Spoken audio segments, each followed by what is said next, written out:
lam pang sang ni kha a pronounce pai dang to ni he hi chu Philippines ri chan hi octopus po kan ti do to ne octopus Dist.Board ten kan pastor wal ten cho Hlimawm bap mai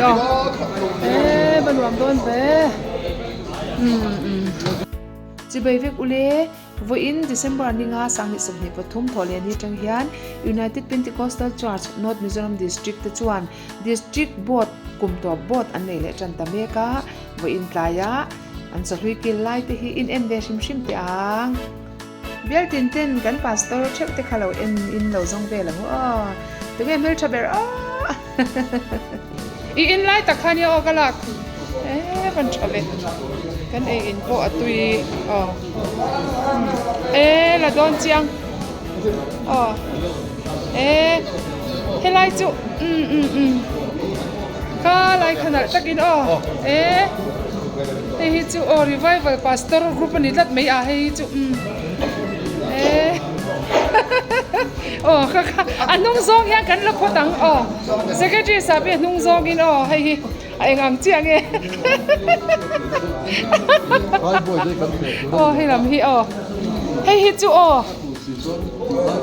hi chu bir kho thil lam te cho ke mo hi chu nau te thar pa te ka chang chia thu oi po wi kan lai tak hi khoi mo lo hoi mai te rang hi kan la mang lo che kham lai chi hi khoi hi bi wa di lan pa hi to sei kha a sei na sa pe chai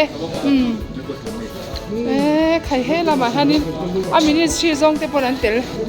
amin ton lam pang te amin ton lam zong hit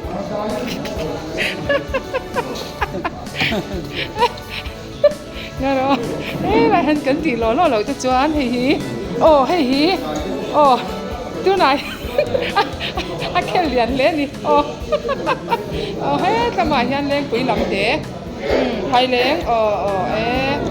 in lang ngal khop ania kung rồi ron hoi rual chop teu nang niau hi 1 2 3 lan lu tu khai mo ye kan block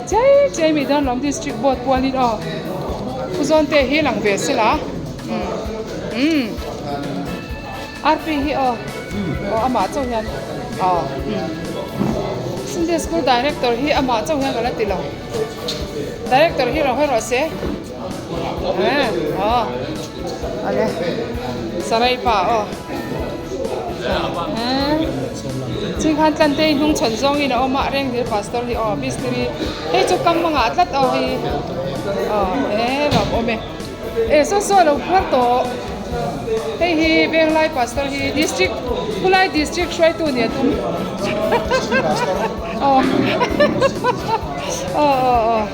lo ome ani he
min phật ma se